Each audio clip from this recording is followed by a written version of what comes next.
ஏன்னா baby is very demanding type. So ஃபீடிங்க்கு தூக்கி வைக்கிறதுக்கான. ஸோ யாராவது அதை கொஞ்சம் ஷேர் பண்ணால் they will be all right. இந்த ட்ரீட்மெண்ட் பண்ணும்போது சில ட்ரக்ஸ் கொடுக்கும்போது பேபி ஃபீடிங் பார்த்துக்க சொல்லணும். ஏன்னா medicine may not be good for the baby. டிப்ரெஷனுக்கு ஒருவேளை சைக்காலஜிஸ்ட் கிட்ட அனுப்பி அவங்க பார்த்துட்டு சைக்காட்ரிஸ்ட் ட்ரீட்மெண்ட் கொடுக்குறாங்கன்னா அவங்க ஏதாவது மாத்திரை இப்போ தூங்குறதுக்கு அல்லது ரெஸ்ட்லெஸ்ஸாக இருக்காங்க அப்படிலாம் இருக்கும்போது காமாக இருக்கிறதுக்கு சில மாத்திரை கொடுப்பாங்க. அப்போ அந்த மாத்திரை வந்து மே not be good for the baby feeding.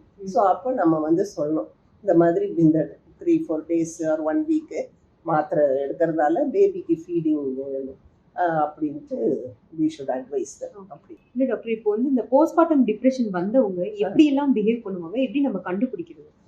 அதில் வெரைட்டிஸ் இருக்கு. Mild, very severe. மைல்டுன்னா பேச மாட்டாங்க. இப்போ நம்ம போய் என்னம்மா எப்படி இருக்கேன் பேபி நல்லா இருக்கா அப்படின்னு பதிலே சொல்ல மாட்டாங்க. they will be quiet. Then with that we know that she is not all right, she is depressed. சில பேர் இப்போ என்ன அப்படின்வாங்க. ஸோ அது வந்து அந்த வயலண்ட் டைப்பு அந்த மாதிரி. So each one will behave differently. But we must learn to know that already ருட்டீனாக everybody is very happy. But இந்த டிப்ரெஷனில் இருக்கவங்க will not be showing that happiness. So depending upon the degree we should advise the main thing and take care of them. Caring தான் important.